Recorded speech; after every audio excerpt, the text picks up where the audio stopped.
You know, when your relationship is no longer the way it used to be, like the guy is no longer giving you the attention that he used to give, like he no longer plans dates, he no longer like looks at you the way he used to, he no longer talks to you the way he used to, he no longer, you know, there is just this, you feel in the atmosphere that there's something that has changed. And a lot of women at that point, they'll begin to, they want to try to maybe fight for the man's attention, or maybe make the man to love them, or in another sense, some will want to start playing games like, let me do this so that I'll make him afraid of losing me, like I'll make him love him more, I'll make him to earn my attention, I'll make him to, you know, all those things. Dear sis, don't do them. Like, it's not your place to make a man to love you. It's not your place to make a man to be interested in you. It's not your place. Like, it's not you. You cannot make a man to love you. You cannot make a man to, you know. So at that point, you see some women who try to play games or put in some strategies, hoping that if they put some fear in him, like fear of making him losing them, they are going to, maybe the guy is going to love them more, the guy is going to come back to his senses, or blah blah blah blah blah blah.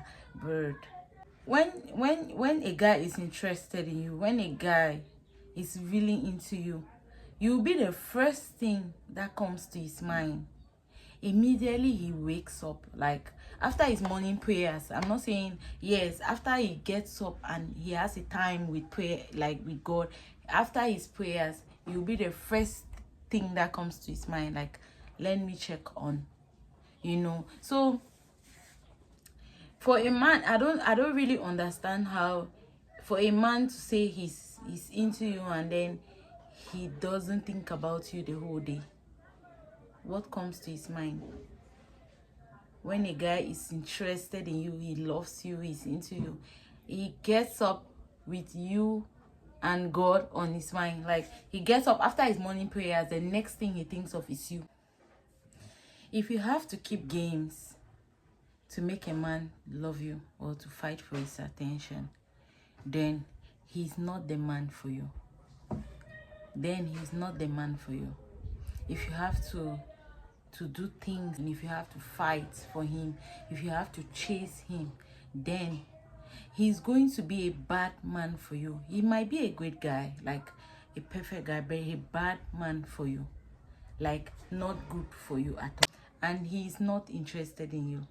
If you have to play games in a relationship to, like, I hear a lot of games that women play, like, I want him to, I hear a lot of things to online, like, how do I make a man fall for me? How do I make a man chase? So at that point, instead of you playing games in that relationship, you should sit down with your partner and talk to him, clarify things. And if it's not clear, sis, just let it be. Just let it be.